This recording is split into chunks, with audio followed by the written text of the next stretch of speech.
Alright, picture this. You're bored. Like, existentially, soul-crushingly bored. So you pull out your phone, and there's no internet. The horror. Welcome to basically every day before the year 2000. This is how people stayed entertained in the ancient analog world, and some of it seems completely insane now. First up, making plans with your friends. Let's say you wanted to see what Sarah was doing tonight. You couldn't just text her. You had to use this ancient device called a landline.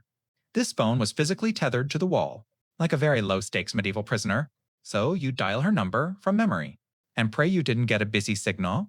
A busy signal was the universe's way of saying, nope, try again later. If someone else in her house was on the phone, you were locked out. And the worst part? No caller ID. Every incoming call was a mystery box. Could be your friend, could be your grandma, could be a guy selling vacuums. It was pure, unfiltered social roulette.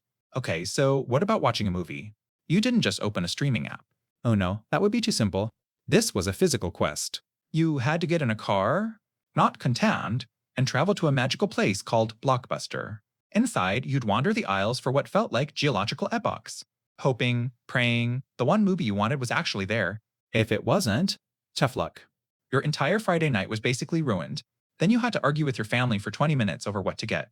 And finally, you'd pay money to temporarily borrow this plastic brick. But the real final boss was the late fee. Forgetting to rewind the tape was a misdemeanor punishable by a $1 fine.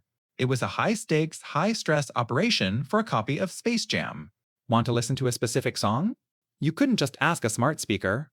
You had to wait by the radio for hours with a blank cassette tape ready to go. This ritual was called making a mixtape. It was the analog version of a perfectly curated Spotify playlist, but it required the reflexes of a fighter pilot.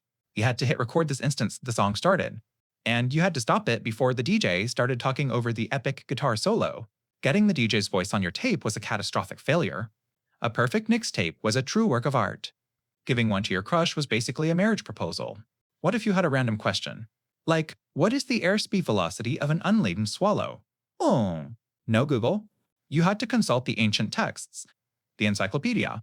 This was a 26-volume heavyweight champion of dead trees. You'd find the S volume and manually scan walls of tiny text for your answer. It was like searching for a needle in a knowledge stack. By the time you found it, you'd completely forgotten why you cared. For fun, you might even try a prank call. This took actual courage. You were calling a stranger's house on a traceable line with no way to disguise your voice. It was the analog version of an extreme sport. Or you'd just go to the mall. With no plan whatsoever. You just walk around for 3 hours hoping to see someone you knew. The mall was basically the physical social media feed. Another classic was cruising. This is where you just ride your car up and down the same street over and over. It was like refreshing your timeline, but with gasoline and way more boring.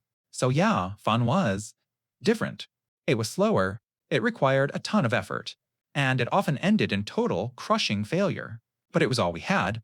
So next time your Wi-Fi drops for 5 seconds, and you feel that primordial panic start to set in, just remember the ancient ones. They survived by rewinding tapes and waiting by the phone. And honestly, that's kind of a superpower.